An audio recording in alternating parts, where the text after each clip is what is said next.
Handa na ba ang inyong mga puso para sa isang kwentong susubok sa inyong pananaw tungkol sa pag-ibig at paghilom? Halina't samahan niyo akong muli sa isang paglalakbay na magpapatunay na kahit ang pinakawasak na pamilya ay may pag-asang mabuo. Sabi nila, ang bawat tahanan ay may kanya-kanyang kwento.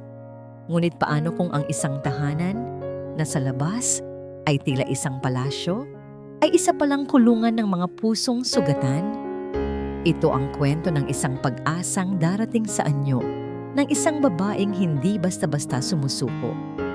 Ang dambuhalang gate ng Hacienda de la Esperanza ay sapat na para manliit ang sinuman. Yari sa itim na bakal na may masalimuot na disenyo ng mga bulaklak at dahon. Tila isa itong paanyaya sa isang paraiso. Ngunit para kay Kanlungan Sarmiento, o Nuna, gaya ng tawag sa kanya, may kung anong lamig na bumabalot sa bakal na yon, isang babala. Humigpit ang hawak niya sa strap ng kanyang luma, ngunit malinis na bag. Ito na yon, ang trabahong walang sinumang tumatagal. Pagbukas ng gate, isang mahabang daan na nalilinyahan ng mga mayayabong na puno ang sumalubong sa kanya, at sa dulo nito, ang mansyon. Hindi ito basta bahay, isa itong palasyo na tila kinuha mula sa isang fairy tale. Ngunit habang naglalakad siya palapit, isang matinis na tunog ang pumunit sa katahimikan. Mula sa itaas, isang itim na drone ang mabilis na bumubulusok pababa, diretso sa kanyang direksyon. Sa isang iglap, walang pag-aalinlangang yumuko si Nuna. Ramdam niya ang malakas na pagaspas ng hangin, ilang pulgada lang mula sa kanyang ulo bago ito bumagsak at nagkalasog-lasog sa sementadong daan. Nang iangat niya ang kanyang tingin, nakita niya sila. 4 na magkakamukhang batang lalaki, nasa 8 o 9 na taong gulang, nakatayo sa may veranda ng mansyon. Ang kanilang mga mukha ay walang emosyon, ngunit ang kanilang mga mata ay nagliliyab sa panunuri. 4 na pares ng matang, tila kayang tumunaw ng kahit sinong kaharap nila. Sila ang dahilan kung bakit siya narito. Ang quadruplets, si Lakbo, Habagat, Dagsa at Payapa. Dahan-dahang tumayo si Nuna, pinagpaga ng kanyang damit na tila walang nangyari. Nagsimula siyang maglakad muli palapit sa kanila. Ang isa sa kanila, marahil ang pinuno, ay humakbang pasulong. Ang mga mata nito ay matalas, puno ng galit na hindi nababagay sa isang bata. "Umalis ka!" sigaw ng bata. Ang boses nito ay matinis ngunit may bigat. "Hindi ka namin kailangan dito. Isa ka lang din sa kanila." Iyon si Silakbo. Batay sa deskripsyon na ibinigay sa kanya, ang pinakamainitin ng ulo. Sa likod nito, nakatayo ang 3 pa, mga maliliit na sundalong handang sumunod sa kanilang general. Hindi sumagot si Nuna. Sa halip na matakot o magalit, isang kakaibang damdamin ang pumuno sa kanyang dibdib. Habang tinititigan niya ang mga mata ni Silakbo, hindi galit ang nakita niya. Sa ilalim ng nag-aapoy na ekspresyon na yon, may nakita siyang isang kislap, isang napakaliit at halos hindi mapansing kislap ng sakit, ng takot, ng paghahanap. Nakita niya ang sarili niya sa mga matang yon. Maraming taon na ang nakalipas sa isang ampunan kung saan lahat ng bagong dating ay tinitingnan bilang banta. Ang titigan nila ay nabasag ng isang malalim at may awtoridad na boses. "Silakbo, that's enough." Mula sa malaking pinto ng mansyon, lumabas ang isang lalaking matangkad at balingkinitan. Nakasuot ito ng isang mamahaling business suit na tila hindi man lang nalulukot. Ang buhok nito ay maayos na nakas-petrolyo at ang mukha'y gwapo, ngunit walang buhay. Ito, si Raja Alcantara, ang bilyonaryo, ang ama, ang lalaking tila kasing lamig ng marmol na sahig ng kanyang tahanan. Lumapit ito sa kanila, hindi man lang tiningnan ang mga anak. Ang mga mata nito ay nakatuon kay Nuna, malamig at mapanuri. "Miss Kanlungan Sarmiento, I presume," tumango si Nuna. "Ako nga po, Sir Raja." "You're the 23rd," sabi nito, na para bang sinasabi ang isang katotohanang hindi na kailangan ng paliwanag. 22 na ang sinubukan at umayaw. "Ang kontrata mo ay nasa loob. Basahin mo. Kung kaya mo ang unang gabi, pag-usapan natin ang permanenteng posisyon." Walang bahid ng init sa boses nito, para siyang nagsasara ng isang business deal. Pagkatapos ay tinalikuran na sila nito at pumasok sa loob. Iniwang muli si Nuna kasama ang 4 na maliliit na kalaban. Ang hapunan ng gabing iyon ay isang pagsubok sa katahimikan. Nakaupo sila sa isang napakahabang lamesa na gawa sa mahogany. Sapat para sa 30 tao. Si Raja sa isang dulo, ang 4 na bata sa isang gilid, at si Nuna sa kabilang dulo. Nag-iisa, walang nagsasalita. Ang tanging maririnig ay ang tunog ng mga kubyertos na tumatama sa mga plato. Sinusubukan ni Nuna na ngitian ng mga bata, ngunit tanging matatalim na tingin ang isinusukli ng mga ito sa kanya. Hanggang sa isang aksidente, biglang tumabingi ang plato ni Dagsa. Ang spaghetti na may pulang sarsa ay bumuhos lahat sa puting blusa ni Nuna. Natahimik ang lahat. Ang 3 magkakapatid ay pasimpleng sumulyap sa kanya, naghihintay ng pagsabog. Kahit si Raja ay napaangat ng tingin mula sa kanyang pagkain, ang mga mata nito'y naghihintay. Ngunit hindi sumigaw si Nuna, hindi siya nagalit. Dahan-dahan niyang kinuha ang serbilyeta, huminga ng malalim, at sinimulang punasan ang kumakalat na mantsa sa kanyang damit. Isang buntong hininga lang ang pinakawalan niya. Sayang ang pagkain, mahinang sabi niya, mas para sa sarili kaysa sa kanila. Pagkatapos ng hapunan, ipinakita sa kanya ng isang katulong ang kanyang silid. Maluwag ito at maganda. May sariling banyo at maliit na balkonahe. Nangako siyang babalikatin ang lahat para sa trabahong ito, para sa mga batang ito. Nang makapaglinis ng sarili at makapagpalit ng damit, nakaramdam siya ng uhaw. Lumabas siya ng banyo at nagtungo sa pinto ng kanyang kwarto, iniisip na kumuha ng isang basong tubig sa kusina. Ngunit nang pihitin niya ang doorknob, hindi ito bumukas. Sinubukan niya ulit at ulit pa. Walang nangyari. Pagkatapos ay narinig niya ito. Isang mahinang click mula sa labas. Ang tunog ng isang kandadong isinasara. Nakatayo siya sa gitna ng marangyang silid, napapalibutan ng karangyaan. Ngunit pakiramdam niya ay nasa isang selda siya. Hindi siya natakot. Hindi siya nagpanik. Isinandal niya ang kanyang likod sa malamig na pinto. Dito magsisimula ang tunay na digmaan. At sa digmaang ito, hindi siya aatras. Nakatayo si Nuna sa likod ng pinto. Nakikiramdam sa katahimikan sa labas. Walang sigawan, walang tawanan. Tanging ang malalim na katahimikan ng isang mansyon na tila natutulog. Hindi siya kumatok. Hindi siya sumigaw para humingi ng tulong. Ang paghingi ng tulong ay senyales ng pagkatalo. At sa unang gabi pa lang, ay hindi niya ibibigay sa kanila ang satisfaksyon na iyon. Ang kanyang mga mata ay lumibot sa silid hanggang sa huminto ito sa balkonahe. Dahan-dahan siyang lumapit at binuksan ang sliding glass door. Malamig na hangin ng gabi ang sumalubong sa kanya. Mula sa kanyang kinatatayuan sa 2 palapag, natanaw niya ang madilim na hardin sa ibaba. Ang katabing silid ay ang library at ang balkonahe nito ay halos 1 dipa lang ang layo. Sa isip ng isang normal na tao, ito ay isang panganib. Ngunit para kay Nuna, na lumaki sa hirap at natutong dumiskarte para mabuhay, ito ay isang oportunidad. Walang pag-aalinlangan. Maingat niyang inakyat ang rehas ng balkonahe, humawak ng mahigpit, at sa isang mabilis, ngunit kontroladong galaw, ay tumawid sa kabilang balkonahe. Nagtagumpay siyang buksan ang pinto ng library at mula roon ay tahimik na nakalabas. Kinabukasan, ang amoy ng sinangag at mainit na tsokolate ang gumising sa Hacienda de la Esperanza. Pagbaba ng 4 na magkakapatid, natigilan sila. Nakatayo sa kusina si Nuna nakasuot ng simpleng duster at abala sa paghahanda ng almusal na para bang walang nangyari. Ang kanyang blusa kagabi na puno ng mantsa ay nakasampay na sa labas. Malinis na. Naupo sila sa lamesa hindi kumikibo.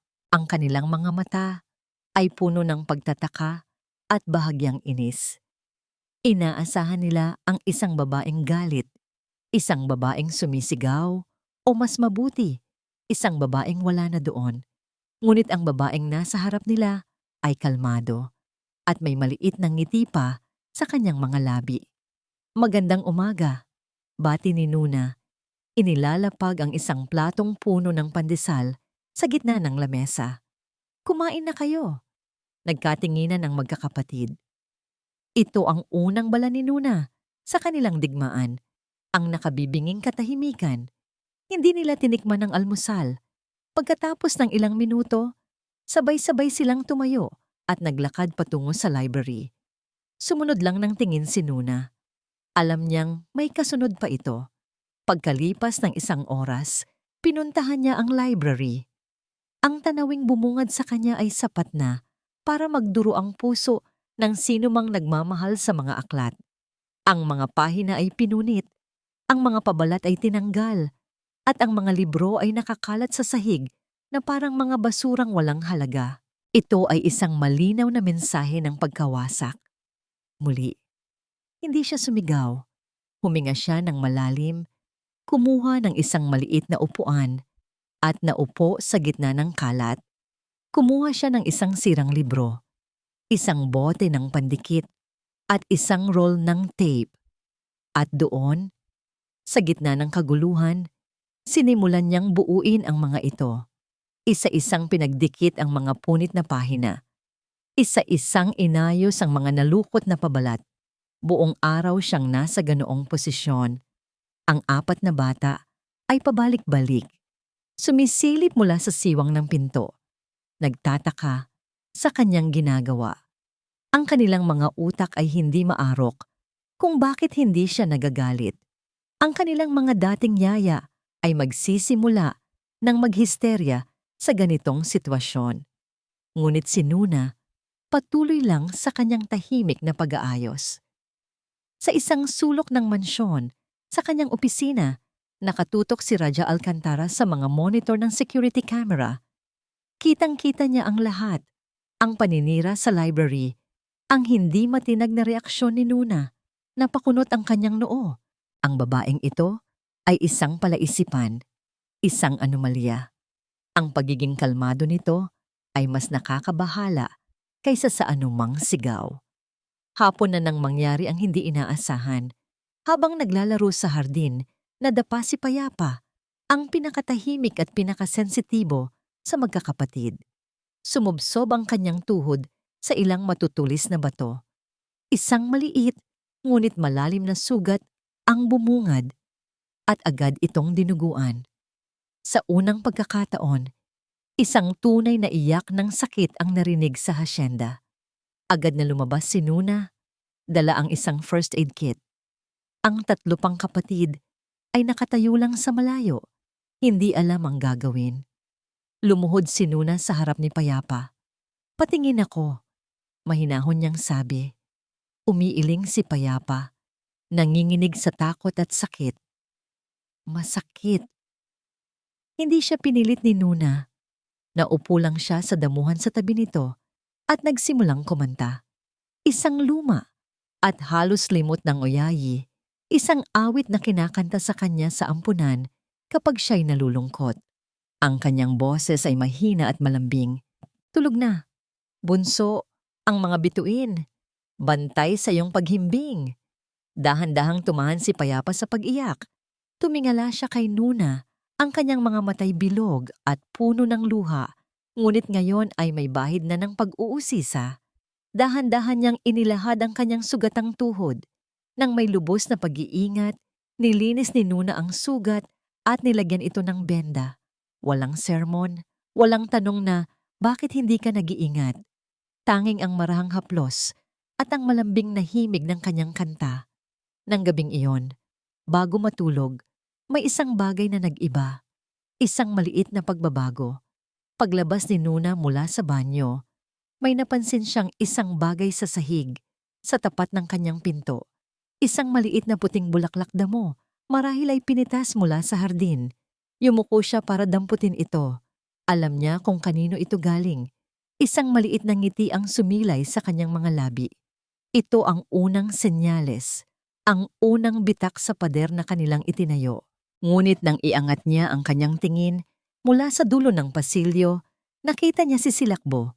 Nakatayo ito sa dilim, nakatingin hindi sa kanya, kundi sa kapatid nitong si Payapa na mabilis na pumasok sa kanilang silid. Ang mga mata ni Silakbo ay madilim, at sa isang saglit, nakita ni Nuna ang isang tingin na puno ng galit at pagkadismaya. Isang tingin na nagsasabing, "Traidor." Mula sa kanyang opisina na tila isang toreng garing, pinapanood ni Raja Alcantara ang mundo sa loob ng kanyang mansyon sa pamamagitan ng isang pader ng mga monitor. Ito ang kanyang paraan ng pagiging ama, isang malayong tagamasid, isang Diyos na nagmamasid mula sa kalangitan ngunit takot na bumaba sa lupa. Sa loob ng 2 araw, ang babaeng nagngangalang Kanlungan Sarmiento, ang ika-23, ang naging sentro ng kanyang obserbasyon. Hindi niya ito maintindihan. Ang katahimikan nito ay isang anomalya. Ang kawalan nito ng reaksyon ay isang estratehiyang hindi niya mabasa. Ngunit may isang bagay siyang hindi maikakaila. May nag-iiba. Isang gabi, habang nag-aayos siya ng mga papeles, narinig niya ang mahihinang boses mula sa audio feed ng pasilyo sa labas ng silid ng mga bata. Pinataas niya ang volume. Boses iyon ni Payapa. Tapos po, sa panaginip ko, lumilipad daw po ako.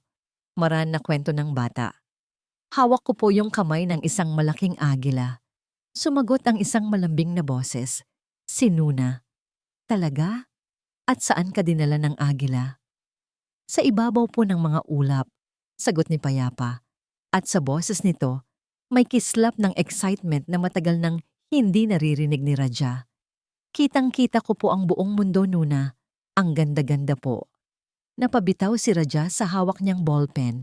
Ang kanyang anak. Ang kanyang Payapa na halos 1 taon nang hindi bumibigkas ng higit sa 2 salita. Ngayon, ay nagkukwento tungkol sa isang panaginip. Isang maliit na bagay, ngunit para kay Raja, ito ay tila isang lindol. Isang sinag ng liwanag sa napakatagal na kadiliman. Kinabukasan, ang pag-asa na yon ay sinubok. Isang makintab na itim na kotse ang pumarada sa harap ng mansyon. Mula rito ay bumaba ang isang babaeng nakasuot ng isang eleganteng pulang damit. Ang buhok ay perpektong nakaayos at ang mga labi ay may mamahaling lipstick. Si Dayang Hiraya Cruz, isang kasosyo sa negosyo, isang matagal ng kaibigan ng pamilya at isang presensyang laging nagpapaalala kay Raja ng mundong kanyang ginagalawan sa labas ng mga pader na ito. "Raja, darling," bati nito, hinalikan siya sa magkabilang pisngi. Ang pabango nito'y mamahalin at matapang. "I brought some things for the boys." Ang pinakabagong gaming console. Ipinasok ng driver nito ang malalaking kahon. Ngunit nang makita ng mga bata si Dayang, walang sino man sa kanila ang nagpakita ng interes. Dumaan lang sila sa sala na tila hangin lang ito, diretso sa hardin. Napailing si Dayang, ngunit ang nangiti ay hindi nawala sa kanyang mga labi. "My goodness, they are still a handful." "Kumusta naman ang bago mong tagapag-alaga?" "I heard she's the 23rd. She's different," maikling sagot ni Raja. Pinapanood mula sa bintana si Nuna na tahimik na dinidiligan ang mga halaman kasama si Payapa. Lumapit si Dayang sa tabi niya. Sumunod ang tingin nito. "Different how? Mukhang tahimik." "You have to be careful, Raja," sabi nito sa isang boses na puno ng kunwaring pag-aalala. Ang katahimikan minsan ay isang uri ng manipulasyon. Baka pinapalambot lang niya ang loob mo para makuha ang gusto niya. You know how these people are. Ang mga salita ni Dayang ay tila lason na dahan-dahang gumapang sa isipan ni Raja. Nagtanim ng duda sa umuusbong na pag-asa. Ang tensyon ay umabot sa kasukdulan sa kusina ng hapong yon. Naghahanda si Nuna ng merienda. Ang 4 na bata ay naroon, tahimik na nakaupo sa paligid ng mesa. Biglang, sa isang mabilis na kilos, siniko ni Silakbo ang isang matangkad na baso ng tubig.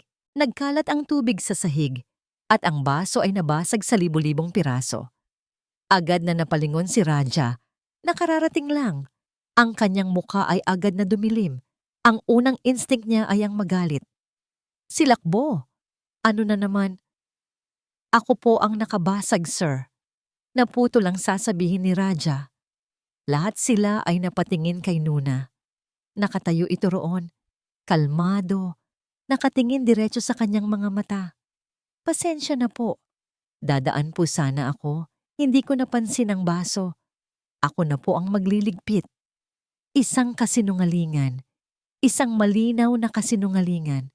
Nakita ni Raja ang lahat mula sa kanyang kinatatayuan. Ngunit bakit? Bakit niya poprotektahan ang isang batang wala namang ginawa, kundi pahirapan siya? Habang pinupulot ni Nuna ang bawat piraso ng bubog ng may pag-iingat, nakatingin si Silakbo sa sahig. Ang kanyang mga maliliit na kamao ay nakakuyom. Hindi galit ang nasa mukha niya kundi pagkalito. Nang gabing iyon, hindi mapakali si Raja sa kanyang opisina. Ang imahe ni Nuna na inaako ang kasalanan ng kanyang anak ay paulit-ulit na naglalaro sa kanyang isipan. Ito ay isang bagay na labas sa kanyang lohika. Sa mundo niya, ang bawat isa ay para sa kanyang sarili. Ang pagkakamali ay may kabayaran. Sa isang biglaang desisyon, kinuha niya ang temporary contract na pinirmahan ni Nuna mula sa kanyang drawer. Tinitigan niya ito saglit, pagkatapos ay pinunit sa gitna. Kumuha siya ng bagong papel, ang kanyang official letterhead, at nagsimulang mag-type. Ilang minuto ang lumipas. Ipinatawag niya si Nuna sa kanyang opisina. Pumasok ito. Ang mukha ay kalmado, gaya ng dati. Handa sa anumang sasabihin niya. Inaasahan niyang sesermunan. O marahil, tatanggalin na sa trabaho. Hindi nagsalita si Raja. Itinulak lang niya ang bagong papel sa ibabaw ng kanyang lamesa. Kinuha ito ni Nuna. Binasa niya. Ito ay isang long-term contract. Ang sahod ay triple sa napag-usapan. Ngunit hindi iyon ang nakakuha ng kanyang atensyon. Ang nakasulat sa pinakaibaba, sa ilalim ng pirma ni Raja, ay isang clause na idinagdag niya mismo. Article 5, the employee, Kanlungan Sarmiento, is hereby prohibited from resigning or quitting her post, regardless of circumstance, without the express written consent of the employer. Napaangat ng tingin si Nuna. Ang kanyang mga mata ay puno ng pagtataka. Tinitigan siya ni Raja. Ang kanyang mukha ay seryoso at walang emosyon, ngunit sa kanyang mga mata, may isang bagay na nagbago. Isang pag-amin, isang pagsuko. You are not allowed to quit. Sabi niya, ang bawat salita ay may bigat. Whatever happens, understood. Ang kontratang iyon ay hindi lang isang piraso ng papel para kay Nuna. Ito ay isang pader na sabay nilang itinayo ni Raja laban sa mundo. Isang pangakong hindi siya aalis. Dahil dito, mas lalo siyang nagkaroon ng lakas ng loob na tuklasin hindi lang ang mga puso ng mga bata, kundi pati na rin ang mga lihim ng mansyon. Isang hapon, habang sinusundan niya ang isang tutubi, napadpad si Nuna sa isang bahagi ng malawak na lupain na tila kinalimutan na ng panahon. Nakatago sa likod ng matataas na pader ng gumamela ay isang bakal na tarangkahan, kinakalawang at nababalutan ng baging. Sa isang sipa ng pag-uusisa, itinulak niya ito. Isang mahinang langit-angit ang kanyang narinig at bumungad sa kanya ang isang hardin o kung ano ang natira sa isang hardin. Ang mga damo ay matataas, ang mga paso ay nakatumba, at ang isang maliit na fountain sa gitna ay tuyot at puno ng mga tuyong dahon. Ngunit sa gitna ng kapabayaan, Nakita ni Nuna ang balangkas ng dating kagandahan. May mga rosas pa ring namumulaklak ng mailap, mga halamang gumagapang na pilit kumakapit sa buhay. Ito ay isang lugar ng kalungkutan, ngunit may bahid din ng pag-asa. Dati pong paboritong lugar yan ni Mommy. Halos mapatalon si Nuna sa gulat. Sa likod niya, nakatayo si Payapa. Ang mga malalaki nitong mata ay nakatitig sa hardin. Talaga? Mahinang tanong ni Nuna. Lumuhod para maging kapantay niya ang bata. Tumango si Payapa. Lagi po kami ditong naglalaro. Sabi niya, ito daw po ang aming secret garden. Isang matamis na ngiti ang sumilay sa labi ni Nuna. Gusto mo bang buhayin natin ulit ang secret garden ninyo? Isang kislap ng pananabik ang dumaan sa mga mata ni Payapa. Sa unang pagkakataon, nakita ni Nuna ang isang tunay na ngiti mula sa isa sa magkakapatid. At para sa kanya, ang ngiting iyon ay kasing halaga ng ginto. Sa mga sumunod na araw, ang lihim na hardin ay naging kanlungan nilang dalawa. Nagsimula sila sa pagbubunot ng damo at pag-aayos ng mga paso. Sa kanilang paghuhukay, natagpuan nila ang isang maliit na baul na gawa sa kahoy na kabaon malapit sa puno ng kalachuchi. Maingat nila itong binuksan. Sa loob, nakita nila ang isang koleksyon ng mga pakete ng buto ng iba't ibang bulaklak at isang maliit na kwaderno. Binuklat ito ni Nuna. Ito ang garden journal ng yumaong asawa ni Raja. Puno ito ng mga sulat kamay na tala tungkol sa mga halaman, mga drawing ng mga bulaklak, at mga maiikling saloobin. Una 12. Ang 4 na buto ng sunflower na itinanim ko ngayon ay para sa aking 4 na araw. Sana lumaki silang matatag, laging nakatingin sa liwanag, kahit paminsan ay makulimlim. Isang kirot ang naramdaman ni Nuna sa kanyang dibdib. Sa bawat pahina, nakikilala niya ang isang inang puno ng pagmamahal at pangarap para sa kanyang mga anak. Ang kanilang munting proyekto ay hindi nakaligtas sa mga mata ng iba. Mula sa bintana ng kanilang silid, pinapanood nila si Lakbo, Habagat at Dagsa, ang kanilang kapatid, na masayang nagtatanim kasama si Nuna. Para sa kanila, ito ay isang pagtataksil. Ang hardin ay teritoryo ng kanilang ina. At si Nuna ay isang dayuhan na unti-unting sinasakop ang kanilang mundo. Ang kanilang katahimikan ay naging mas malalim, mas mabigat, at puno ng namumuong sama ng loob. Isang gabi, hindi makatulog si Nuna. Ang mga salita mula sa journal ay bumabagabag sa kanya. Lumabas siya para magpahangin at dinala siya ng kanyang mga paa pabalik sa hardin. Ang liwanag ng buwan ay nagbigay dito ng isang mahiwagang anyo. Naupo siya sa gilid ng tuyot na fountain at hindi na malayang may mga luhang tumutulo mula sa kanyang mga mata. Umiiyak siya para sa isang inang hindi niya nakilala at para sa mga anak na iniwan nito. Hindi ka dapat nandito. Ang boses ni Raja ay nagpatigil sa kanyang pag-iyak. Nakatayo ito sa ilalim ng puno. Ang anino ay nagkukubli sa kanyang mukha, ngunit ramdam ni Nuna ang bigat sa kanyang presensya. Pasensya na po, sabi ni Nuna. Mabilis na pinunasan ang kanyang mga luha. Hindi lang po ako makatulog. Lumapit si Raja at naupo sa tabi niya. May sapat na espasyo sa pagitan nila. Ilang taon ko nang hindi napupuntahan ang lugar na to. Mahina nitong sabi. Ang tingin ay nasa malayo. Masyadong masakit. Ito ang unang pagkakataon na narinig ni Nuna ang bahid ng kahinaan sa boses nito. Maganda po siyang ina, sabi ni Nuna. Hindi sigurado kung tama bang sabihin niyon. She was, sagot ni Raja. Isang maikling sagot na naglalaman ng isang karagatan ng kalungkutan. She was perfect. Nagkaroon ng mahabang katahimikan. Hindi ito isang awkward na katahimikan, kundi isang katahimikang may pinagsasaluhan. Isang pag-unawa na hindi na kailangan ng mga salita. Salamat, biglang sabi ni Raja. Lumingon ito para harapin si Nuna. Sa liwanag ng buwan, nakita ni Nuna ang kanyang mga mata. mga matang pagod, malungkot, ngunit ngayon may bahid ng pasasalamat. Salamat sa ginagawa mo para kay Payapa, para sa kanila. Dahan-dahan, iniangat ni Raja ang kanyang kamay. Ang intensyon nito ay malinaw. Isang haplos, isang koneksyon, isang pagkilala sa bigat na pareho nilang pinapasan. Nakatingin lang si Nuna, hindi gumagalaw. Ang kanyang puso ay biglang bumilis ang tibok.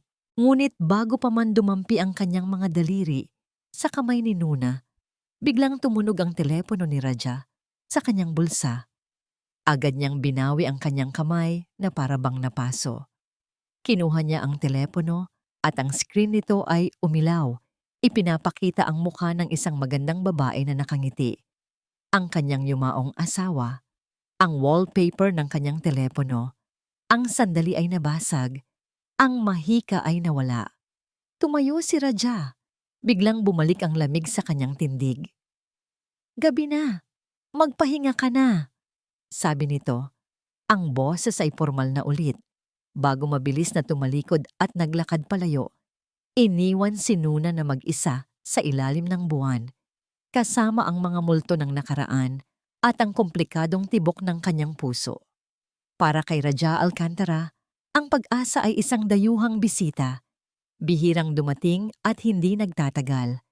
Ang sandali nila ni Nuna sa hardin, ang panandaliang koneksyon na iyon, ay nag-iwan sa kanya ng isang kakatwang gaan ng loob. Ngunit sa umaga, kasabay ng pagbabalik ng liwanag, ay ang pagbabalik din ng kanyang mga pader. Muli siyang naging ang bilyonaryo, ang ama, ang tagamasid mula sa kanyang tore.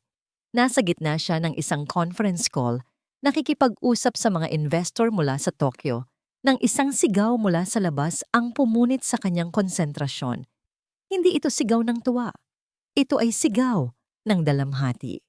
"Excuse me," malamig niyang sabi sa kausap bago pinindot ang mute. Tumingin siya sa monitor na nakatutok sa lihim na hardin at ang kanyang dugo ay tila nagyelo. Ang hardin ay wasak. Ang mga bagong tanim na bulaklak na pinaghirapan ni Nuna at Payapa ay binunot at itinapon. Ang mga paso ay basag. Ang maliit na scarecrow na gawa ni Payapa ay sinunog. Sa gitna ng lahat, nakaluhod si Payapa, umiiyak ng walang tunog, habang pinupulot ang mga sirang tangkay na para bang kaya pa niyang ibalik ang buhay sa mga ito. Isang pamilyar na bugso ng inis at kawalan ng magawa ang kumulo sa dibdib ni Raja. Alam niya kung sino ang may gawa nito. Mabilis siyang bumaba. Pagdating niya sa hardin, naroon na si Nuna, nakatayo sa pagitan ni Payapa at ng tatlo pang magkakapatid. Sina Habagat at Dagsa ay nasa likuran, ngunit si Silakbo ay nasa harapan. Ang dibdib ay umaangat baba sa galit. Ang mga mata ay nag-aapoy. "Silakbo," sabi ni Nuna. Ang boses ay mahinahon ngunit may bigat. "Bakit?" "Hindi siya para sa'yo," sigaw ni Silakbo. Itinuturo ang hardin. "Kay mama to. Hindi ka pwedeng pumunta dito. Hindi ka pwedeng magtanim dito.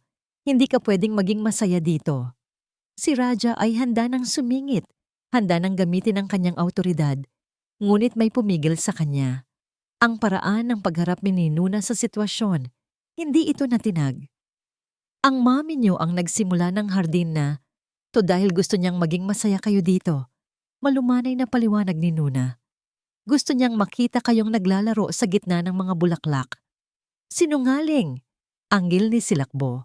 Ang mukha nito ay namumula na sa sidi ng emosyon. "Iniwan niya kami. Umalis siya. At ikaw din. Aalis ka rin. Iiwan mo rin kami, tulad ng ginawa ni Mama." Ang mga salitang iyon ay tumama kay Raja na parang isang malakas na sampal. Hindi ito tungkol sa hardin. Kailanman ay hindi ito naging tungkol sa hardin. Ito ay tungkol sa isang sugat na napakalalim. Isang sugat na hindi niya alam kung paano gagamutin.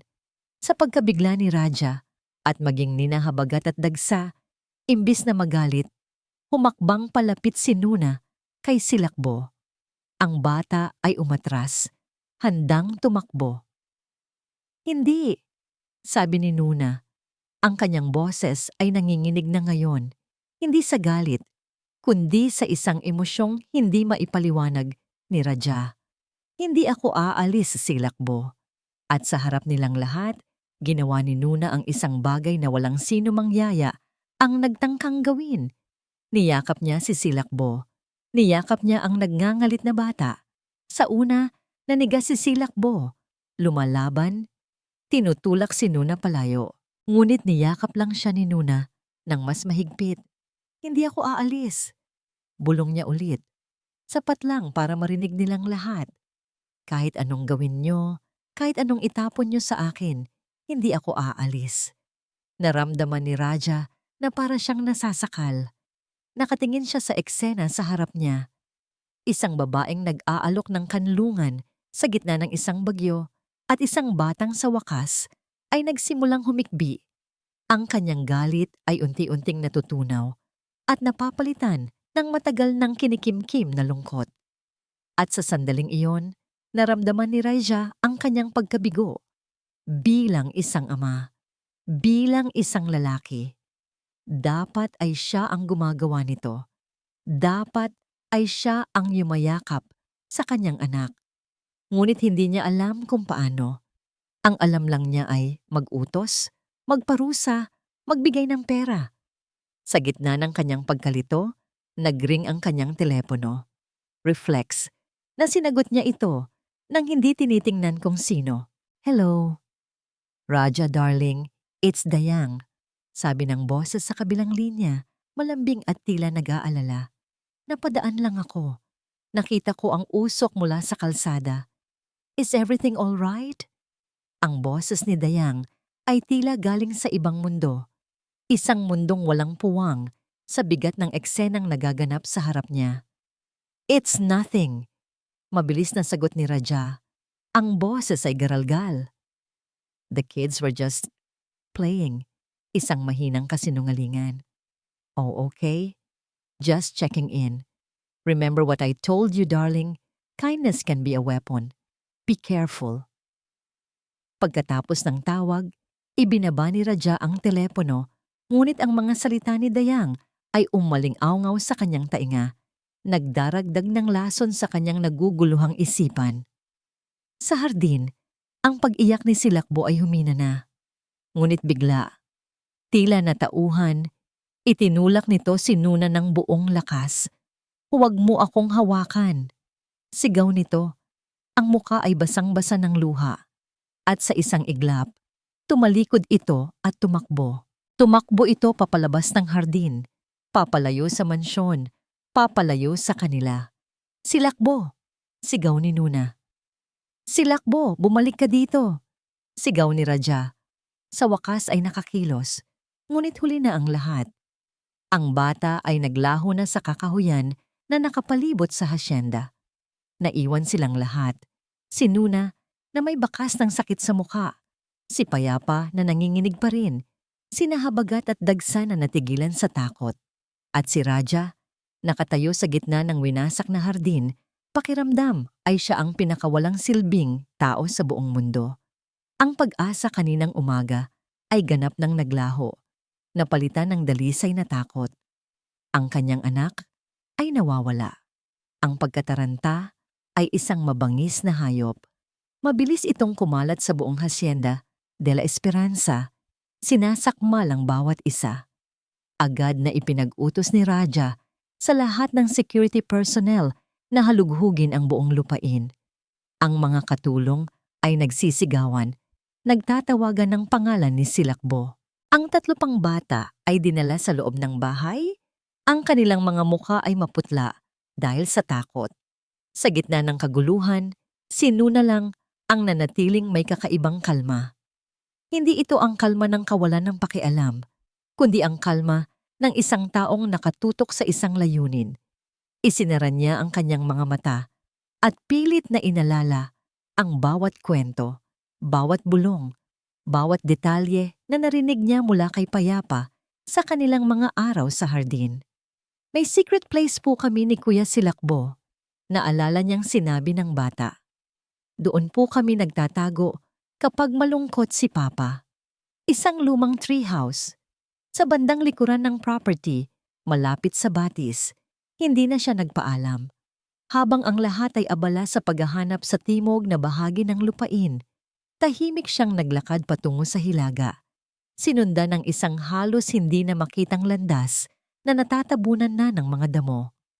At doon, nakita niya ito. Isang luma at halos guguho ng treehouse na nakakapit sa isang malaking puno ng akasya. Dahan-dahan siyang umakyat. Ang bawat baitang ng hagdanan ay umuugong sa kanyang bigat. Pagdating sa itaas, nakita niya si Silakbo. Nakaupo ito sa isang sulok, yakap-yakap ang kanyang mga tuhod. Ang muka ay nakasubsob. Hindi ito umiiyak. Tahimik lang ito, tila nagtatago sa buong mundo. Hindi agad nagsalita si Nuna. Naupo lang siya sa kabilang dulo ng maliit na espasyo, binibigyan ng bata ng katahimikan na kailangan nito. Ilang minuto silang nasa ganoong posisyon. Paano mo nalaman? Basag ni Silakbo sa katahimikan. Ang boses ay mahina. At paos, sinabi sa akin ng puso mo. Sagot ni Nuna. Tumingala si Silakbo. Ang mga mata ay namumugto. Bakit hindi ka pa umaalis? Sinaktan kita. Sinira ko ang hardin. Tinulak kita. Dahil nangako ako, sabi ni Nuna. At sa pagkakataong ito, ang kanyang boses ay may kasamang panginginig. Noong bata ako, Silakbo, wala ring nanatili para sa akin. Iniwan din ako ng nanay ko sa isang lugar na maraming bata. Araw-araw, hinihintay ko siyang bumalik. Araw-araw, umaasa ako. Pero hindi na siya dumating. Ito ang unang pagkakataon na ibinahagi niya ang pinakamalalim na sugat ng kanyang pagkatao. Akala ko noon, kasalanan ko. Patuloy niya. Akala ko may ginawa akong mali. Pero habang lumalaki ako, naintindihan ko na nasasaktan din siya. Minsan, ang mga matatanda, nakakagawa sila ng mga desisyon dahil sa sakit na nararamdaman nila, hindi dahil hindi kanila mahal. Tinitigan siya ni Silakbo. Ang galit sa mga mata nito ay napalitan ng isang bagay na mas malalim, pag-unawa. Sa wakas, may isang taong nakakaintindi. Hindi ako aalis. Pag-ulit ni Nuna, pwede kang magalit sa akin. Pwede mong sirain lahat ng gamit ko. Pero hindi ako aalis. Samantala, sa loob ng mansyon, ang pag-aalala ay unti-unting nagiging desperasyon para kay Raja. Pabalik-balik siya sa kanyang opisina na parang isang leon na nakakulong sa hawla. Sa kanyang paghahanap ng kahit anong makakapagpakalma sa kanya, napadpad siya sa dating silid ng kanyang asawa. Isang lugar na iniiwasan niya sa loob ng maraming taon. Ang lahat ay nasa ayos pa rin. Tila naghihintay sa pagbabalik ng may-ari. Binuksan niya ang aparador. Umaasang may makikitang... Ano? Hindi niya alam. Ngunit sa ilalim ng mga nakatuping damit, may nakapa siyang isang matigas na bagay. Isang kahon na yari sa Nara. Ang kahon ng mga alaala ng kanyang asawa. Naupo siya sa kama at binuksan ito. Sa loob ay mga litrato, mga pinatuyong bulaklak, at isang tumpok ng mga liham na nakatali ng isang laso. Mga liham na hindi para sa kanya. Mga liham na hindi niya kailanman nabasa. Kinuha niya ang nasa ibabaw. Mahal kong ate, pasensya na kung ngayon lang ulit ako nakasulat. Ang hirap magpanggap na masaya sa isang bahay na puno ng lahat ng bagay maliban sa init. Si Raja, mahal ko siya. Pero ang puso niya ay nasa opisina, nasa mga numero. Ang mga bata, sila ang araw ko.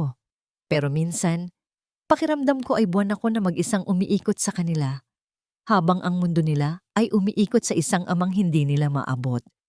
Napahinto si Raja sa pagbabasa. Ang bawat salita ay isang saksak sa kanyang dibdib. Pinagpatuloy niya, nanginginig ang mga kamay. Gusto kong maging malakas, ate. Pero napapagod din ako.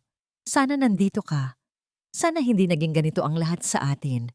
Sana mapatawad mo ako. Sana mapatawad ako ni Papa. At sa huling liham, isang pangungusap ang halos magpatigil sa kanyang paghinga. Ipakikilala ko na sana siya sa'yo. Ang pangalan niya, Dayang. Ang ate ko na hindi ko maipagmalaki kay Raja dahil sa galit ng pamilya natin. Darating ang araw, ate, magiging ayos din ang lahat. Dayang. Ang pangalan ay umalingaw-ngaw sa kanyang isipan na parang isang kulog. Ang kaibigan ng pamilya, ang business partner, ang babaeng laging nag-aalok ng payo, ay ang kapatid ng kanyang asawa na hindi niya kailanman nakilala. Isang sikretong itinago sa kanya. Kasabay ng pagkatuklas na yon, bumukas ang pinto ng silid. Pumasok si Nuna, hawak ang kamay ng isang pagod. Ngunit ligtas na si Silakbo. Nagtagpo ang mga mata ni Raya at Nuna. Nakita ni Raja ang pag-aalaga at lakas sa mga mata ng babae. At sa mga mata ni Raja, nakita ni Nuna ang isang bagong uri ng sakit. Isang sakit na dulot hindi lang ng takot, kundi ng pagkakanulo at malalim na pagsisisi. Ang mga pader sa pagitan nila ay nagsisimula ng gumuho, ngunit ang mga sikretong nabubunyag ay nagbabadyang magtayo ng panibagong mga pader na mas mataas at mas mahirap tibagin. Ang pagbabalik ni Silakbo ay nagdulot ng isang malalim na pagbabago sa Hacienda de la Esperanza. Ang bagyo ay lumipas na at ang naiwan ay isang kakaibang katahimikan. Hindi ang katahimikan ng tensyon, kundi ang katahimikan ng pag-aantabay. Ang galit ng mga bata ay napalitan ng maingat na pag-uusisa. Nagsimula na silang tumingin kay Nuna, hindi bilang isang kaaway, kundi bilang isang bagay na hindi pa nila lubusang maintindihan. Para kay Raja, ang mga liham na kanyang nabasa ay isang lindol na yumanig sa pundasyon ng kanyang mundo. Ang asawa niya, ang babaeng akala niya ay perpekto at masaya, ay pala'y malungkot at nangungulila. At si Dayang. Ang pangalan nito ay naging isang tinik sa kanyang isipan. Hindi niya pa ito kinompronta. Hindi pa niya alam kung paano. Dahil dito, nagsimula siyang umuwi ng mas maaga. Ang mga board meeting ay ipinagpapaliban niya. Ang mga business trip ay kinakansela. Sa halip na magkulong sa opisina, nagsimula siyang lumabas. Tahimik siyang uupo sa isang sulok ng sala. Pinapanood ang kanyang mga anak na nakikipag-ugnayan kay Nuna. Nakikita niya kung paano tinuturuan ni Nuna si Dagsa na mag-bake ng cookies, kung paano siya nakikipag-unahan sa pagbabasa ng libro kay Habagat. At nakikita niya kung paanong si Silakbo, bagamat hindi pa rin lumalapit, ay hindi na tumitingin ng may galit. Isang gabi, naabutan niya si Nuna sa kusina, pagod ngunit nakangiti, habang nililinis ang mga kalat ng kanilang baking session. Ang amoy ng chocolate chip cookies ay nakabalot sa buong paligid. Mukhang napagod ka, sabi ni Raja. Sumasandal sa hamba ng pinto, napalingon si Nuna. Masaya naman pong pagod, sagot niya. Lumapit si Raja at kumuha ng isang cookie mula sa cooling rack. Matagal na mula nang magkaroon ng ganitong amoy ang bahay na to. Tumingin siya kay Nuna. At sa pagkakataong ito, wala nang pader sa pagitan nila. Hindi ko alam kung paano ka pasasalamatan. Ang makita po silang masaya ay sapat na. Sagot ni Nuna.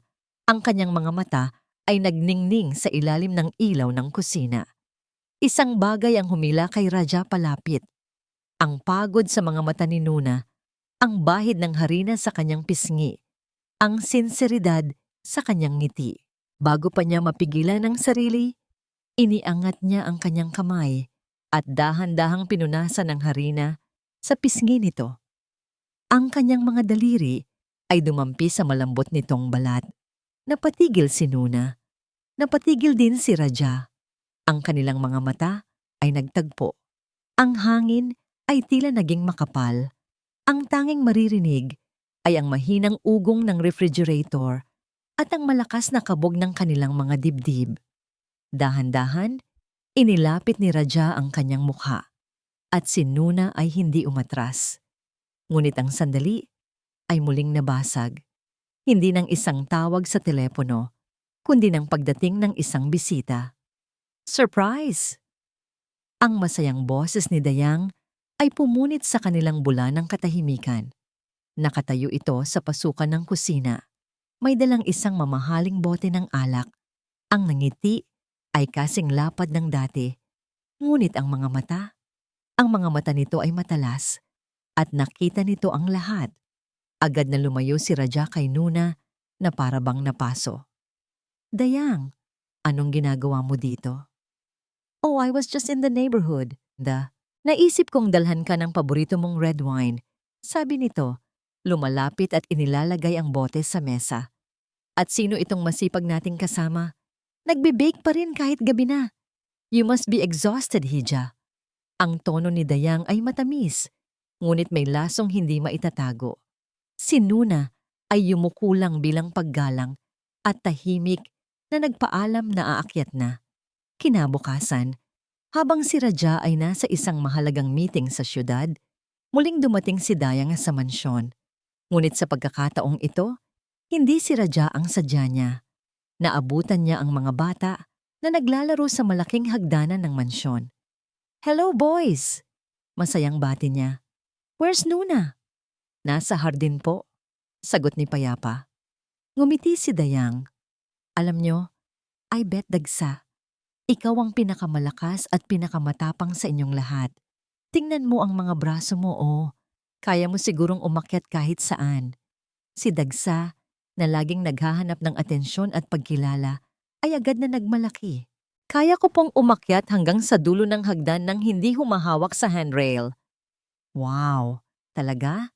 I bet hindi mo kayang mag-slide pababa sa handrail." Hamon ni Dayang. Ang kanyang boses ay mapaglaro, ngunit may nakatagong kasamaan. "Kaya ko po," sigaw ni Dagsa. Ang mga mata ay nagniningning sa hamon. "Dagsa, huwag!" babala ni Silakbo na nakakaramdam ng panganib. Ngunit huli na. Sa isang mabilis na kilos, umupo si Dagsa sa makinis na handrail na gawa sa kahoy at nagpadausdos pababa. Sa una ay mabilis at masaya, ngunit nawalan siya ng balanse. Isang malakas na kalabog ang narinig. Nang dumating si Raja, ang eksena ay puno ng kaguluhan. Si Dagsa ay umiiyak sa sofa, ang braso ay may benda. Si Dayang ay nasa tabi nito, hinahaplos ang buhok ng bata. Ang tatlo pang kapatid ay nasa isang sulok, takot. "What happened?" sigaw ni Raja. "Raja, thank God you're here," sabi ni Dayang. Ang muka ay puno ng pag-aalala. "Hindi ko alam ang eksaktong nangyari. Nakita ko na lang si Dagsa na nahulog mula sa hagdan. Tinanong ko siya kung nasaan si Nuna. Sabi niya ay iniwan daw silang mag-isa." "That's not true," sigaw ni Silakbo. "Kakausap mo si Dagsa." "Silakbo, darling, you're in shock. Of course, I talked to him after he fell." Malumanay na sabi ni Dayang. Pinapalabas na sinungaling ang bata. "Tingnan mo, Raja," sabi nito. Itinuturo ang security gate sa taas ng hagdan. "Naka-unlock. Dapat laging nakalak yan kapag may mga bata. At, I'm sorry to show you this." Ipinakita ni Dayang ang kanyang telepono. Isang text message mula kay Nuna. "Pabantay muna. Sa mga bata, Dayang. May kukunin lang ako sa hardin." Napatingin si Raja sa telepono, pagkatapos ay sa umiiyak niyang anak. Ang duda na itinanim ni Dayang noon ay biglang nag-ugat at lumaki. Ang ebidensya, ang naka-unlock na gate, ang text message ang nasaktang bata, ay tila hindi maikakaila. Sa sandaling iyon, pumasok si Nuna mula sa hardin. May dalang isang basket ng mga sariwang pinitas na kamatis. Ang muka ay walang kamalay-malay. Hinarap siya ni Raja. Ang muka ay isang maskara ng malamig na galit. Ang init at koneksyon nila kagabi ay abo na lamang. "I was wrong to trust you," sabi niya. Ang bawat salita ay tila isang piraso ng yelo. Ang mga salita ni Raja ay tumama kay Nuna na may bigat ng isang pader na gumuho. I was wrong to trust you. Hindi ito isang tanong. Ito ay isang hatol. Napatingin siya mula sa malamig na mukha ni Raja patungo sa umiiyak na si Dagsa, sa nag-aalalang mukha ni Dayang, at sa mga mata ni Silakbo na sumisigaw ng isang katotohanang walang gustong pakinggan. Ang basket ng mga kamatis ay bumagsak mula sa kanyang mga kamay. Ang pula at hinog na mga bunga ay gumulong sa makintab na sahig na parang mga patak ng dugo. Hindi ko po sila iniwan, mahinang sabi ni Nuna. Ang kanyang boses ay nanginginig. Hindi po ako nag-text sa inyo, Ma'am Dayang. Pumunta lang ako sa hardin para kumuha nito. The evidence says otherwise, Nuna. Sabi ni Dayang, ang boses ay puno ng huwad na awa. It's okay. Accidents happen. Siguro napagod ka lang. Ang bawat salita ni Dayang ay isang pala ng lupang ibinabaon siya. Tumingin siyang muli kay Raja, naghahanap ng kahit katiting na pagdududa sa mga mata nito. Kahit isang kislap ng tiwalang kanilang pinagsaluhan kagabi lang. Ngunit wala. Ang nakita lang niya ay ang pader na muling itinayo. Mas mataas, mas makapal, at walang sino mang makakatibag. Ang puso ni Nuna na sa loob ng ilang linggo ay nagsimulang makaramdam ng pag-aari, ng pagiging bahagi ng isang bagay, ay nadurog. Hindi ang akusasyon ang pinakamasakit, kundi ang kadalian kung paano siya nito binitawan. Ang bilis kung paano nawala ang lahat ng kanilang pinagsamahan. Sa sandaling iyon, isang bagay sa loob niya ang sumuko. Sa buong buhay niya, lumaban siya. Lumaban siya sa gutom, sa kalungkutan ng ampunan, sa bawat pagsubok na ibinato sa kanya. Ngunit sa pagkakataong ito, pagod na siyang magpaliwanag sa mga taong ayaw makinig. Pagod na siyang ipaglaban ang isang lugar kung saan ang tiwala ay kasing babasagin ng salamin. Hindi na siya nagsalita. Walang saysay ang anumang salita. Dahan-dahan siyang tumalikod at nagsimulang maglakad paakyat sa hagdanan. Bawat hakbang ay tila 1 milya ang bigat. Dinaanan niya ang security gate na sinasabi nilang naka-unlock, ang handrail kung saan nahulog si Dagsa, ang mga multo ng isang masayang sandali na ngayon ay naging isang bangungot. Sa kanyang silid, pinuksan niya ang aparador at inilabas ang kanyang luma ngunit malinis na bag. Ang parehong bag na dala niya noong una siyang dumating. Dahan-dahan, isa-isa, tiniklop niya ang kanyang iilang piraso ng damit. Ang bawat tupi ay isang pagpapaalam. Ang bawat damit na ipinapasok niya sa bag ay isang ala-alang itinatapon. Ang damit na suot niya noong una niyang nakita ang mga bata. Ang duster na suot niya noong una siyang nagluto para sa kanila. Ang blusang pinunasan ni Raja ng harina. Ang lahat ay ipinasok niya sa bag. Isinasara ang pinto sa mga alaalang yon. Hindi siya umiyak.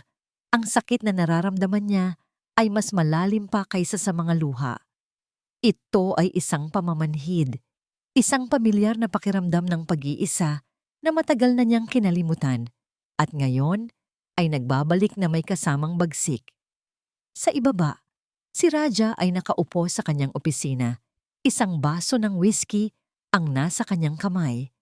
Ang alak ay dapat magbigay ng init, ngunit wala siyang maramdamang anuman, kundi lamig. Sinusubukan niyang kumbinsihin ang kanyang sarili na tama ang kanyang ginawa. Ang kaligtasan ng kanyang anak ang pinakamahalaga. Ngunit may isang boses sa kanyang isipan, isang boses na katulad ng kay Silakbo, na sumisigaw ng, "Hindi totoo yan." O yan. Pinilit niyang isara ang kanyang isipan sa boses na yon. Ang tiwala ay isang luho na hindi niya kayang bayaran. Hindi na muli. Nang sumapit ang gabi, tapos nang mag-impake si Nuna, ang silid ay muling naging impersonal. Tila walang sinumang tumira doon. Bago siya umalis, dahan-dahan niyang binuksan ang pinto ng silid ng mga bata. Sa dilim, nakikita niya ang 4 na maliliit na anyo sa kani-kanilang kama. Tahimik silang lahat. Ngunit alam niyang gising sila. Nararamdaman niya ang kanilang mga mata na nakatitig sa kanya sa kadiliman. Lumapit siya sa kama ni Payapa at marahang hinalikan ito sa noo. Pagkatapos ay kay Habagat, kay Dagsa at sa huli kay Silakbo. Sa pagitan nilang apat, nag-iwan siya ng isang hindi namamalayang pamamaalam. Pagkatapos ay tumalikod na siya at lumabas ng silid. Isinasara ang pinto ng walang tunog. Habang naglalakad siya sa pasilyo, hindi niya nanilingon pa ang opisina ni Raja. Diretso lang ang kanyang tingin, papalabas ng paraisong naging impyerno. Kinaumagahan, isang nakabibinging katahimikan ang bumalot sa mansyon. Ito ang katahimikang kinatatakutan ni Raja. Hindi ito ang katahimikan ng kapayapaan. Ito ang katahimikan ng kawalan. Ang mga bata ay hindi lumabas ng kanilang silid. Walang nag-away, walang nagsigawan, walang nagbasag ng kahit ano. Ang kanilang mga pintuan ay nanatiling sarado. Ang kawalan ni Nuna ay isang malaking butas na humihigop sa lahat ng tunog, lahat ng buhay sa loob ng bahay. Nang pumasok si Raja sa silid ng mga anak para pilitin silang kumain, nakita niya silang nakaupo sa sahig, magkakatabi, hindi gumagalaw. Walang emosyon sa kanilang mga mukha. Sila ay naging mga manikang bato. Biglang may iniabot si Payapa sa kanya. Isang piraso ng papel na galing sa kanyang drawing book. Kinuha ito ni Raja. Nakalitrato dito ang isang mahabang hagdanan. Sa ibaba, isang batang lalaki na kamukha ni Dagsa ang nakahiga. Sa itaas, isang babaeng may pulang damit at itim na buhok. Si Dayang ang nakangiti, habang may sinasabi sa bata. Ang simpleng drawing ng isang bata ang naging pinakamalinaw na salamin ng katotohanan. At sa salaming iyon, nakita ni Raja ang kanyang sarili. Nakita niya ang kanyang pagkakamali. Nakita niya ang halimaw na kanyang pinaniwalaan. Ang drawing ni Payapa ay parang isang susi na nagbukas sa isang nakakandadong silid sa isipan ni Raja Alcantara.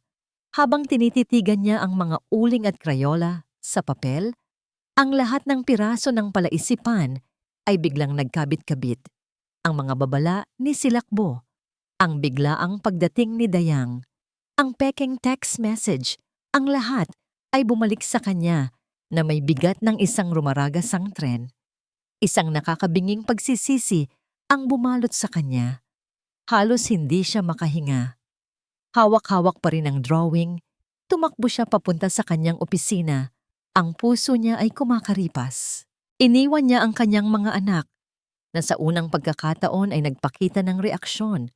Isang kolektibong paghinga ng pag-asa. Ipulap mo ang lahat ng CCTV footage mula kahapon. Hagdanan, angle C, D at F. Utos niya sa kanyang security head sa intercom. Ang boses ay nanginginig sa tridor. Pero sir, na-check na po natin kahapon. Gawin mo na lang. Sigaw ni Raja, isang sigaw na umalingaw-ngaw sa buong mansyon. Sa loob ng ilang minuto, ang screen sa kanyang pader ay nahati sa iba't ibang anggulo ng hagdanan. Pinanood niyang muli ang video. Naroon si Dayang. Kausap ang mga bata. Naroon ang paghamon. Naroon ang pagkahulog ni Dagsa. At naroon ang pag-arte ni Dayang na nag-aalala. Ang lahat ay ayon sa kwento nito. Pero may isang bagay na mali. Sa kwento ni Dayang, dumating siya pagkatapos mahulog ni Dagsa. Sa video, naroon na siya bago pa man mangyari. Isang maliit na detalye, isang kasinungalingang hindi nito napansin. Mag-zoom in ka sa taas ng hagdan bago dumating si Dayang. Utos ni Raja. Ang imahe ay lumaki. Doon, sa isang anggulong hindi alam ni Dayang na may kamera, kitang-kita ang isang kamay na may pulang kuko na maingat na binubuksan ang trangka ng security gate. Pagkatapos ay ang pagdating ni Dayang na may dalang mga regalo na para bang walang alam. Isang malamig na pawis ang tumagaktak sa noo ni Raja. Ang lahat ay planado. Kasabay nito, pumasok sa kanyang opisina ang matandang kasambahay, si Aling Gunita, na nag-aalok ng isang tasa ng kape. Si Aling Gunita na 10 taon nang naglilingkod sa kanila na mas nakakakilala sa yumaong asawa ni Raja kaysa kanino man. Sir, ayos lang po ba kayo? Mahinang tanong ng matanda. Napansin ang pamumutla ni Raja. Tumingin si Raja kay Aling Gunita. Manang, matagal niyo nang kilala si Dayang, hindi ba? Nag-iba ang ekspresyon ng matanda. Opo, sir. Mula pa noong dalaga pa si ma'am. May napapansin ba kayong kakaiba sa kanya? Huminga ng malalim si Aling Gunita na para bang may isang mabigat na lihim siyang matagal nang dinadala. Sir, patawarin niyo po ako, pero hindi po ako kailanman nagtiwala sa babaeng yan. Minsan, narinig ko po silang nag-uusap ni ma'am sa telepono. Bago pa po mangyari ang aksidente, umiiyak po si ma'am. Sabi ni Ma'am Dayang, kung hindi ka lang sana nagpakasal sa lalaking yan, edi sana sayo pa rin ang lahat ng dapat ay sayo. Ang mga salita ni Aling Gunita, ang huling piraso ng ebidensya. Ang inggit, ang galit, ang motibo. At pagkatapos, naalala niya ang mga liham. Mabilis siyang tumakbo pabalik sa silid ng kanyang asawa, kinuha ang kahon, at muling binasa ang mga nakasulat doon. Ang kapatid na itinago, ang kapatid na puno ng hinanakit. Si Dayang, ang katotohanan ay isang nakakabulag na liwanag. Hindi lang siya nagkamali sa paghusga kay Nuna. Naging bulag siya sa ahas na matagal nang gumagapang sa kanyang tabi. Ginamit ni Dayang ang kanyang sakit, ang kanyang pagkakasala, ang kanyang pagiging abalang ama, para sirain ang kanyang pamilya mula sa loob. At si Nuna ang naging huling biktima.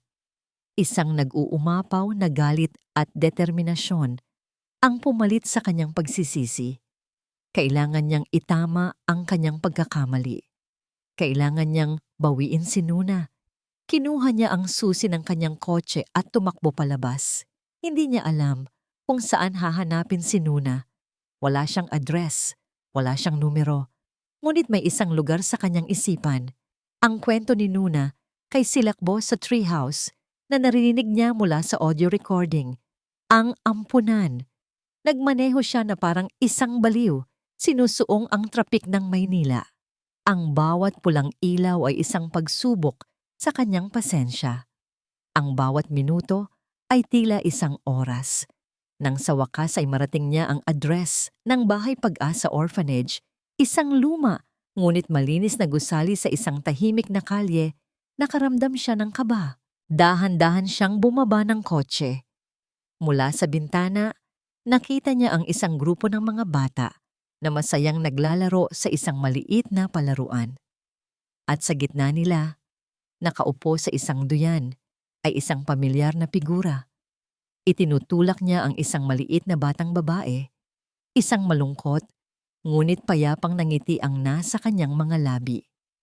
Si Nuna, nakatayo lang si Raja, sa labas ng gate, pinapanood siya. Ang babaeng pinalayas niya, ang babaeng hinusgahan niya, ang babaeng sinaktan niya ng lubos. Narito siya, bumalik sa lugar kung saan siya nagsimula. Nag-aalok pa rin ng aliw sa mga batang katulad niya. At sa sandaling iyon, naramdaman ni Raja ang buong bigat ng kanyang kasalanan. Ang paghingi ng tawad ay hindi magiging sapat. Alam niyang kailangan niyang gawin ang higit pa roon para muling makuha ang tiwala ng babaeng ito, na siyang naging tunay na kanlungan ng kanyang nawawasak na pamilya. Dahan-dahang itinulak ni Raja ang kinakalawang na gate ng Bahay Pag-asa. Ang mahinang langit-langit nito ay sapat na para mapalingon si Nuna. Ang nangiti sa kanyang mga labi ay agad na naglaho nang makita kung sino ang dumating. Napatigil ang kanyang pagduyan sa bata. Ang lahat ng kulay ay tila umalis sa kanyang mukha. Lumapit si Raja. Bawat hakbang ay maingat, na para bang lumalakad sa napakanipis na yelo. Tumigil siya ilang talampakan mula sa kanya. Ang mga masayang hiyawan ng mga bata sa paligid nila ay tila isang malayong ugong. Nuna, sabi ni Raja. Ang kanyang boses ay bahagyang paos. Kailangan nating mag-usap. Tumingin lang sa kanya si Nuna. Ang kanyang mga mata ay isang blangkong pader. Walang galit, walang lungkot. Tila isang basong naubusan na ng laman. Wala na po tayong dapat pag-usapan, sir. Ang paggamit niya ng sir ay isang malinaw na paglalagay ng distansya sa pagitan nila. Mali ako. Diretsahang sabi ni Raja. Nilunok ang kanyang pride. Nalaman ko na ang lahat. Ang tungkol sa gate, sa text, sa lahat. Nalaman ko ang plano ni Dayang. Isang kislap ng emosyon ang dumaan sa mga mata ni Nuna. Hindi gulat, kundi isang mapait na pagkilala. Ngunit hindi pa rin siya nagsalita. Alam kong hindi sapat ang sorry, patuloy ni Raja. Ang desperasyon ay gumagapang na sa kanyang boses. Pero Nuna, kailangan ka nila. Kailangan kita. Umuwi ka na. Please. Ang salitang please ay tila dayuhan sa dila ni Raja Alcantara. Ngunit binigkas niya ito ng may buong katapatan. Umiling si Nuna. Isang malungkot na ngiti ang sumilay sa kanyang mga labi. Ang hacienda po ay hindi ko tahanan. Isa lang po akong empleyado doon. At ang kontrata ko, natapos na noong pinili niyong huwag akong pagkatiwalaan. Ang bawat salita niya ay isang sampal ng katotohanan sa mukha ni Raja. Tama siya. Ngunit bago pa man makasagot si Raja, nagring ang kanyang telepono. Isang tawag na alam niyang hindi niya maaaring baliwalain. Si Dayang. Hello? Sagot ni Raja. Ang kanyang mga mata ay hindi humihiwalay kay Nuna. Raja, darling. Ang boses ni Dayang ay puno ng pekeng pag-aalala. I'm so worried about the boys. Mukhang apektado pa rin sila. I think it's for the best if I take them for a while. Para makapag-isip-isip ka. In fact, my lawyer is already drafting the papers for temporary custody. For their well-being, of course. Isang malamig na kuryente ang gumapang sa gulugod ni Raja. Ito na. Ang huling alas ni Dayang. Hindi na lang ito tungkol sa pera o sa kumpanya. Gusto nitong kunin ang lahat mula sa kanya. Don't you dare. Mariing sabi ni Raja sa telepono. Ang bawat salita ay may kasamang yelo. Oh, darling. It's not a threat. It's a promise. See you at home. Ibinaba ni Dayang ang tawag. Humarap si Raja kay Nuna. Ang kanyang mukha ay puno ng isang bagong determinasyon. May gagawin siya. Kukunin niya ang mga bata. Nuna, kailangan kita. Hindi ko to kayang harapin mag-isa. Nakita ni Nuna ang takot sa mga mata ng bilyonaryo, isang tunay at dalisay na takot ng isang ama na malapit nang mawalan ng mga anak. At sa kabila ng sakit, ang puso ni Nuna na laging tumitibok para sa kapakanan ng mga bata ay hindi ito natiis. Walang salita. Tumango siya. Ang biyahe pabalik sa hacienda ay tahimik, ngunit puno ng tensyon. Pagdating nila, ang eksena sa sala ay tila isang nakahandang dula. Nakaupo si Dayang sa sofa na parabang siya ang reyna ng bahay. Sa tabi niya ay isang lalaking nakasalamin at may dalang briefcase, ang kanyang abogado. Ang 4 na bata ay nasa itaas ng hagdanan, tahimik na nakamasid. Ang kanilang mga mukha ay puno ng pangamba. Raja at Nuna, sabi ni Dayang. Nagulat ngunit mabilis na nakabawi. What a surprise. Nagbalik ka pala para kunin ang huli mong sahod. Tapusin na natin to, Dayang, sabi ni Raja. Tumayo sa gitna ng sala, kasama si Nuna sa kanyang tabi. Tumawa si Dayang. My lawyer seems to think you're an unfit father. Laging wala. Emotionally distant. At ang huli mong pinagkatiwalaan, isang pabayang yaya na muntik ng ikapahamak ng anak mo. Pabaya? Tanong ni Raja. Ang boses ay kalmado na ngayon. O biktima ng isang napakagaling na aktres? Sa isang senyas, binuksan ni Raja ang malaking TV screen sa pader. Ang unang ipinalabas ay ang CCTV footage ng kamay na may pulang kuko na binubuksan ng trangka. Pagkatapos ay ang video kung saan hinahamon ni Dayang si Dagsa. Nawala ang ngiti sa mukha ni Dayang. That's, that's edited. Talaga? Tanong ni Raja. Kung gayon, baka gusto mong pakinggan ang recording ng usapan ninyo ng mami ng mga anak ko, kung saan sinisisi mo siya sa pagpapakasal sa akin. Isang audio file ang nagplay at ang boses ni Dayang, puno ng inggit at galit, ay pumuno sa silid. At para sa grand finale, sabi ni Raja, kinuha ang mga liham mula sa kanyang coat. Ang mga liham ng kapatid mo, Dayang. Ang kapatid mong itinago mo. Ang kapatid mong sinisisi mo sa lahat ng kamalasan mo sa buhay. Sa pagkakataong yun, tuluyan ng gumuho ang maskara ni Dayang. Ang kanyang muka ay napuno ng purong galit at pagkamuhi. Oo, ako nga. Sigaw niya na ang kanyang boses ay matinis at puno ng lason. Dapat sa akin ang lahat ng to, ang yaman, ang buhay na to, hindi sa kanya. Palagi na lang siyang perpekto, palagi na lang siyang bida. At ikaw, turo niya kay Raja, ikaw ang dahilan kung bakit siya nawala. Ang pagiging abala mo, ang pagiging manhid mo, ikaw ang pumatay sa kapatid ko. Ang kanyang pag-amin ay isang bombang sumabog sa katahimikan ng mansyon. Sa itaas ng hagdanan, ang 4 na bata ay napatakip sa kanilang mga bibig. Ang kanilang mga mata ay nanlalaki sa takot at pagkalito. Narinig nila ang lahat, ang bawat masakit na salita, ang bawat nakalalasong katotohanan. Matapos ang pagsabog ni Dayang, ang katahimikan na bumalot sa sala ay mas mabigat kaysa sa anumang sigaw. Ang kanyang abogado ay mabilis na lumayo sa kanya, tila isang daga na lumilisan sa isang lumulubog na barko. Walang nagsalita habang tahimik, ngunit mabilis na pinalabas ng mga security personnel si Dayang mula sa mansyon. Ang kanyang mga huling salita ay mga walang saysay na sumpa at banta. Nang sa wakas ay maisara na ang malaking pinto, ang naiwan ay ang 6 na taong nakatayo sa gitna ng mga guho ng kanilang pamilya. Tumingala si Raja sa hagdanan at nakita ang 4 na pares ng matang nakatitig sa kanya. Mga matang puno ng tanong, takot at kalituhan.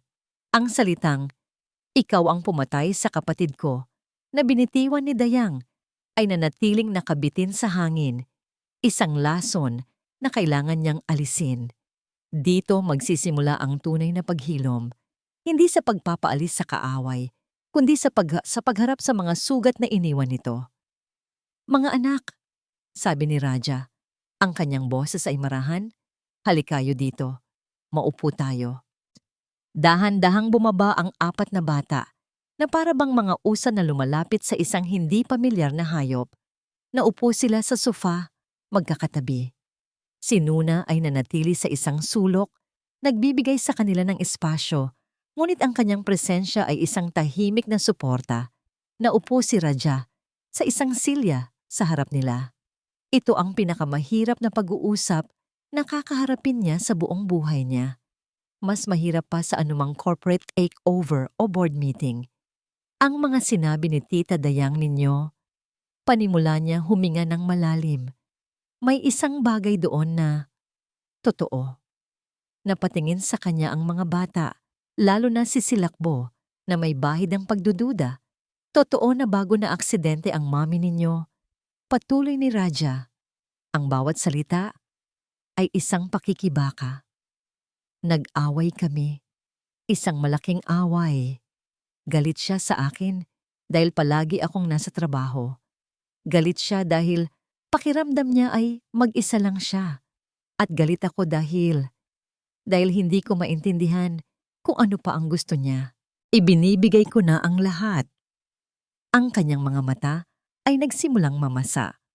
Umalis siya ng bahay ng gabing iyon na galit sa akin at hindi na siya nakabalik. Sa loob ng maraming taon, sinisi ko ang sarili ko. Naisip ko, kung hindi ko lang siya sinigawan, kung niyakap ko lang siya, baka buhay pa siya ngayon.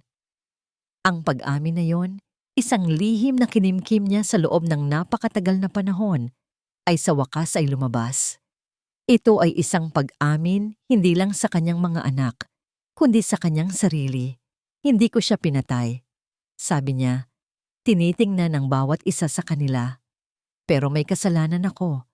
Isang kasalanan na sinusubukan kong pagbayaran araw-araw. At sa pagsubok kong yon, nagkamali ulit ako. Itinago ko kayo sa likod ng mga laruan at pera dahil natatakot akong harapin kayo. Dahil sa tuwing tinitingnan ko kayo, nakikita ko siya at naaalala ko ang pagkukulang ko. Isang hikbi ang kumawala mula kay Payapa. Si Habagat ay yumuko. Si Dagsa ay hindi gumagalaw. Ngunit si Silakbo, ang batang laging puno ng galit, ang siyang tumayo. Lumapit ito kay Raja. Ang kanyang maliliit na kamao ay nakakuyom. Tumingala ito sa kanyang ama. At sa halip na galit, ang nakita ni Raja sa mga mata nito ay awa. Hindi niyo po kasalanan, sabi ni Silakbo. Ang boses ay basag. At pagkatapos, niyakap niya ang mga binti ng kanyang ama. Isa-isang sumunod ang tatlo pa hanggang sa ang bilyonaryong si Raja Alcantara ay napalibutan ng kanyang 4 na anak sa isang yakap ng pagpapatawad at pag-unawa. Mula sa kanyang kinatatayuan, tahimik na umiiyak si Nuna. Kinagabihan, matapos mapatulog ang mga bata, pinuntahan ni Raja si Nuna sa balkonahe. Tahimik silang nakatayo sa ilalim ng mga bituin. Salamat, sabi ni Raja. Kung wala ka kanina, ginawa niyo po ang tama, sagot ni Nuna. Nuna, sabi ni Raja, humarap sa kanya. Alam kong wala akong karapatang humingi pa ng kahit ano. Matapos kitang saktan, pero kailangan ko rin po ng panahon. Mahinang sabi ni Nuna, inuunahan na siya. Ang sugat na dulot ng kawalan ng tiwala, malalim din po iyon. Napatango si Raja. Isang alon ng sakit at pag-unawa ang dumaan sa kanyang mukha. Naiintindihan ko.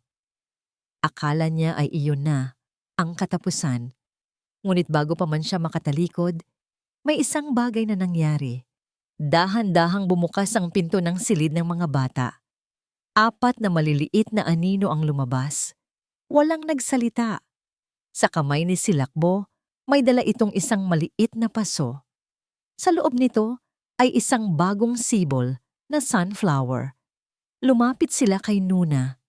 Inabot ni Silakbo ang paso. Para po sa inyo, itatanim po natin ulit.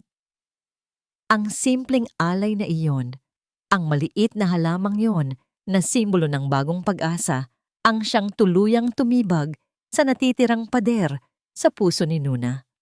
Tinanggap niya ang paso, ang kanyang mga luha ay muling tumulo. Ngunit sa pagkakataong ito ay mga luha ng saya. Humarap si Raja kay Nuna. Ang kanyang mga mata ay puno ng isang pangakong mas matibay kaysa sa anumang kontrata. Hindi bilang isang empleyado, sabi niya, kundi bilang isang pamilya. Hayaan mo kaming maging kanlungan mo, tulad ng pagiging kanlungan mo sa amin. Tumingin si Nuna sa 4 na batang nakapalibot sa kanya, pagkatapos ay kay Raja. At sa wakas, isang tunay na ngiti ang sumilay sa kanyang mga labi. Isang ngiting nagmumula sa isang pusong nagsisimula ng mabuo. Magsimula tayo, sagot niya. Sa hardin. Lumipas ang ilang buwan. Ang dating malamig at malungkot na Hacienda de la Esperanza ay unti-unting nagbago. Hindi dahil sa mga bagong muebles o bagong pintura, kundi dahil sa isang tunog na matagal nang nawala sa mga pasilyo nito. Ang tunog ng halakhak.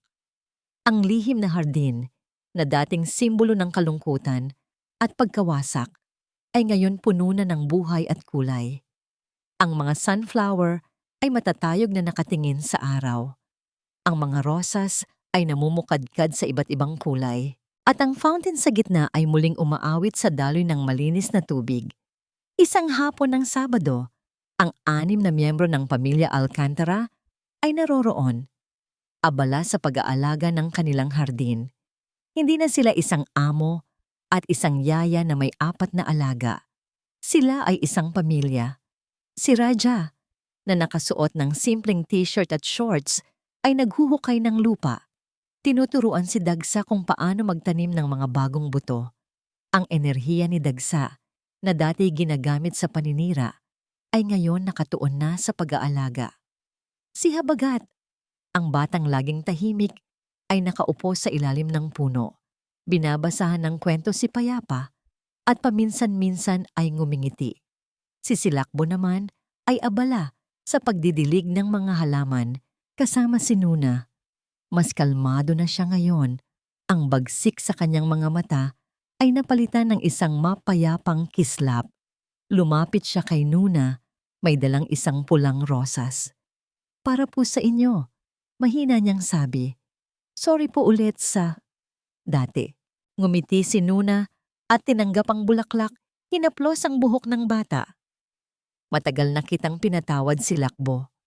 Ang mahalaga ay ang ngayon.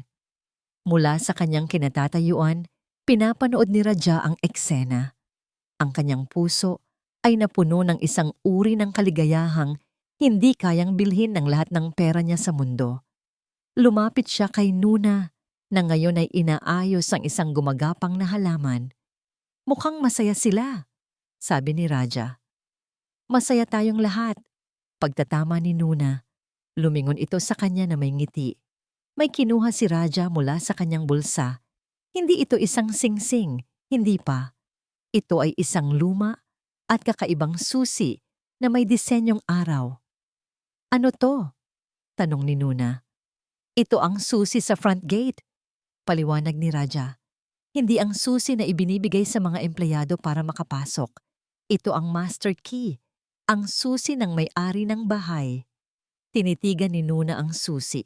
Pagkatapos ay tumingin sa mga mata ni Raja. Ang mga mata nito, na dati puno ng lamig at lungkot, ay ngayon puno na ng init at pagmamahal.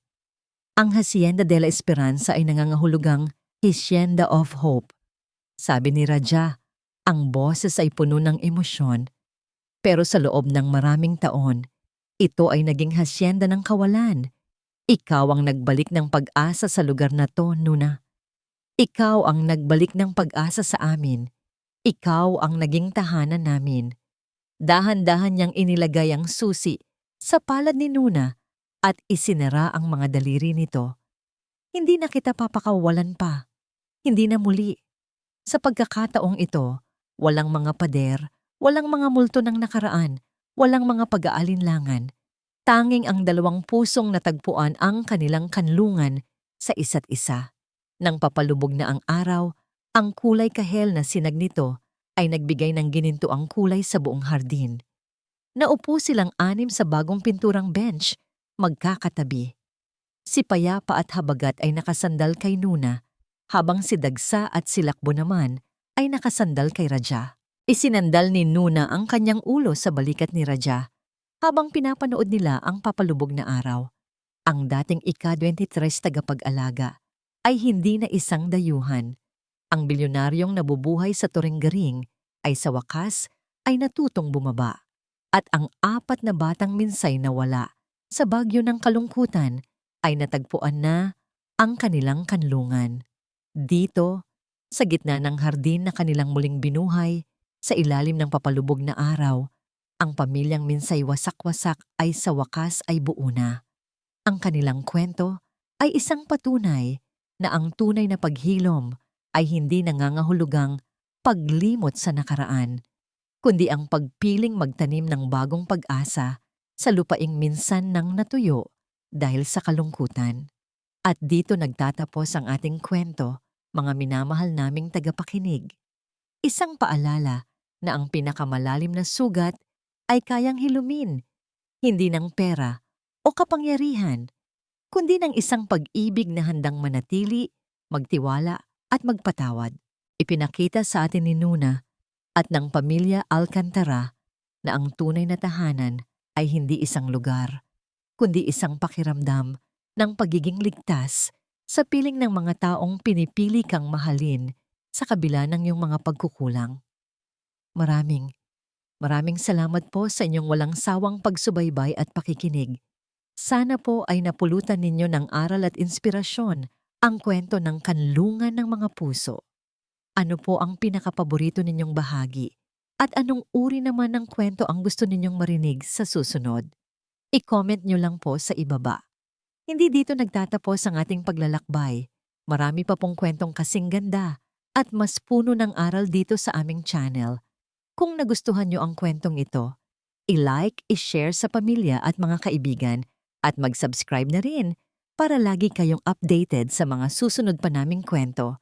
I-click niyo ang notification bell para kayo ang unang makarinig kapag may bago kaming upload.